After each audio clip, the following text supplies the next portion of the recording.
Cauchemar en cuisine, le restaurateur aidé Philippe Etchebest exaspère la toile, ZAPTV.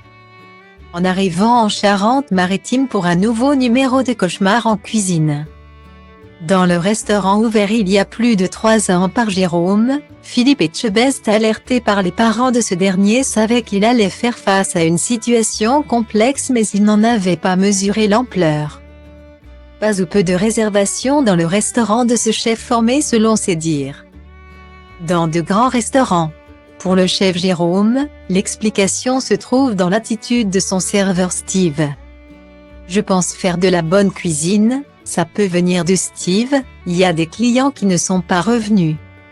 À cause de son comportement, il a certaines lacunes et certaines mauvaises habitudes qui nuisent à la qualité du service, a balancé le chef à propos de son collaborateur. Jérôme a vu arriver le chef Etchebest avec inquiétude, estimant que son employé n'était pas bon sous pression.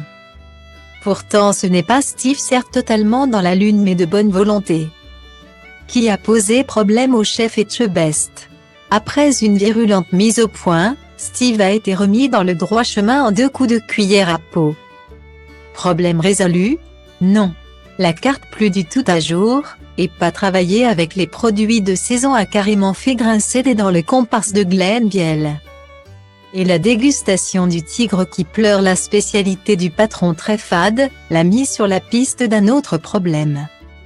Comme les internautes qui s'étaient d'abord attaqués moqueurs à Steve qui ne faisait pas le job, Philippe Etchebest a commencé à réaliser que Jérôme avait lui aussi des choses à se reprocher.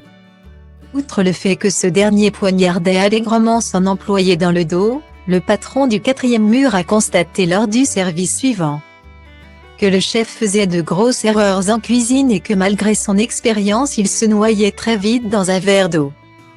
Et le mari de Dominique de remarquer également, comme les clients, qu'avec le doux Steve, Jérôme se montrait particulièrement mal aimable. Le résultat de 2 années difficiles? Non.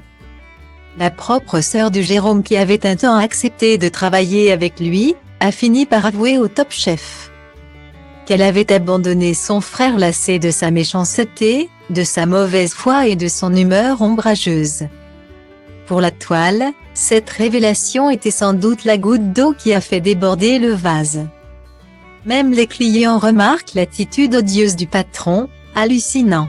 Tu m'étonnes qu'il n'y a pas un chat en temps normal. Mais PTDRRR, pourquoi t'ouvres un resto si tu veux pas cuisiner pour tes clients? Ça me bute ça. En tout cas Steve, chapeau. Quelle énergie. Et surtout quel sang-froid pour supporter un scénar pareil.